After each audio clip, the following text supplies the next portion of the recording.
উপনির্বাচনে বিজেপি প্রার্থীর নাম ঘোষণা নিয়েই দলের মধ্যেই সৃষ্টি ক্ষোভের। বিনয় বিশ্বাসের নাম ঘোষণা হতেই ক্ষুব্ধ দলের একাংশ। বিক্ষুব্ধরা নির্দল প্রার্থী হিসাবে সত্যজিৎ মজুমদারের নাম ঘোষণা করেন। বাগদা উপনির্বাচনে বিজেপির প্রার্থী হিসেবে সোমবার বিনয় বিশ্বাসের নাম ঘোষণা করা হয়। বিনয় বিশ্বাসের নাম ঘোষণা করতেই বাগদার বিজেপির একাংশের নেতা ও কর্মী সমর্থকেরা ক্ষিপ্ত হয়ে ওঠেন। তারা গতকাল হেলেঞ্চা বাজারে বহিরাগত প্রার্থী চায় না বলে বিক্ষোভ দেখায়।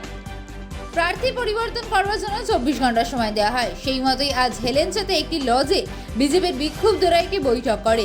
সেই বৈঠক থেকে সিদ্ধান্ত নেওয়া হয় সত্যজিৎ মজুমদার পেশায় শিক্ষক বিজেপির বিক্ষুব্ধদের হয়ে নির্দল প্রার্থী হিসেবে বাগদাতে লড়াই করবে। আমরা গতকাল যখন প্রার্থী ঘোষণা হলো, ভারতীয় জনতা পার্টি যখন প্রার্থী ঘোষণা করলো, আমরা বারবার বলেছিলাম আমরা কোনো বহিরাগত প্রার্থীকে বাগদায় মেনে নেব না। এই নিয়ে আমরা বহুবার বহু রকম আন্দোলন করেছি। গতকাল করে আপনাদের চ্যানেলেও দেখিয়েছেন, আমরা বহুভাবে আন্দোলন করেছি, আমরা রাজ্যকে জানিয়েছি, আমরা জেলাকে জানিয়েছি, কোনো সফল এখনো পাইনি।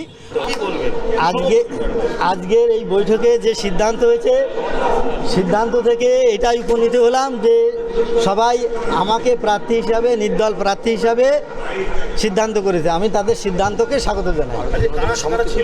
আজকে এই মিটিংয়ে ছিল প্রকৃত বিজেপির কার্যকর্তা নেতৃত্ববৃন্দ। এখানে ছিল বাগদা মণ্ডলের প্রাক্তন সভাপতি, কনভেনার, কো কনভেনার এবং এই মণ্ডল প্রেসিডেন্ট, এছাড়া বিভিন্ন পঞ্চায়েতের যে মেম্বাররা, বুথ সভাপতি এবং কর্মী নেতৃত্ববৃন্দ, হ্যাঁ, পঞ্চায়েত সমিতির সদস্যরাও এখানে আছেন। কেন ভোটে দাঁড়াচ্ছেন? প্রথম কথা হচ্ছে গণতন্ত্র রাষ্ট্র, সেখানে ভোটে সকলেই দাঁড়াতে পারে, এটা নিয়ে আমার কোনো মন্তব্য নেই। শুধু এইটুকু বলবো, যদি বিজেপি পতাকা নিয়ে কেউ করে থাকে, এটা তো খোঁজখবর নিতে হবে, এটা দেখতে হবে।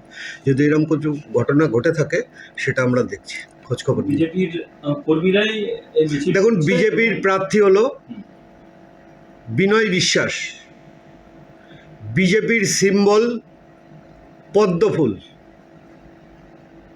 এর বাইরে কেউ যদি বিজেপির পতাকা নিয়ে কেউ কিছু করে থাকে, আমাদের খবর নিয়ে দেখতে হবে, আমরা দেখব, তারপরে যা সিদ্ধান্ত নিয়ে আপনাদেরকে জানিয়ে। বাগদায় বিজেপি কর্মী, যারা বিক্ষুব্ধ বিজেপি কর্মী ছিল, তারা বলেছিল যে আমরা 24 ঘন্টার মধ্যে প্রার্থী বদল না হলে আমরা প্রার্থী দেব নির্দল।